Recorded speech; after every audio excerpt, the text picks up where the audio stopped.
എന്നാലും എന്നോട് ചതി ചെയ്തല്ലോ. കറിയല്ല വാവേ, നിങ്ങൾ ഇതിനോടൊന്നും പറയണ്ട, എനിക്ക് ജീവിക്കണ്ട. എടുത്തമ്മ എന്ത് പറ്റും? എടുത്തമ്മ എന്തിനാ കരയണേ? മോളെ, നിന്റെ ഏട്ടനോട് ഈ ചതി ചെയ്തില്ലടി. എന്റെ ഇടത്തിമേക്ക് ഞാനുണ്ട്, എന്നോട് പറയേണ്ട പറ്റി. ഞാൻ എന്തിനു ജീവിക്കും? വേണ്ട, ആരും ഒന്നും പറയണ്ട. എന്നാലും ഇതുപോലൊരു ചതി ഏട്ടൻ ചെയ്യാൻ പാടില്ല കേട്ടാ.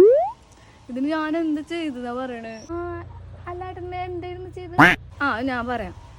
ഇന്നലെ വാവയുടെ ബർത്ത്ഡേ ആയിരുന്നു. ഞാൻ അവളുടെ ഒരു ഫോട്ടോ എടുത്തിട്ട് ഹാപ്പി ബർത്ത്ഡേ ചക്കര വാവേ അങ്ങനെ ഒരു പോസ്റ്റ് ഇട്ട്. അതിനാണ് അച്ചടാ എന്ത് ക്യൂട്ടാ ചേച്ചി. അപ്പൊ സന്തോഷിക്കല്ലേ വേണ്ടേ? ഒരു ഫിൽറ്റർ പോലും ഇടാത്ത പച്ചക്കടിയോ പോസ്റ്റ് ചെയ്തത്.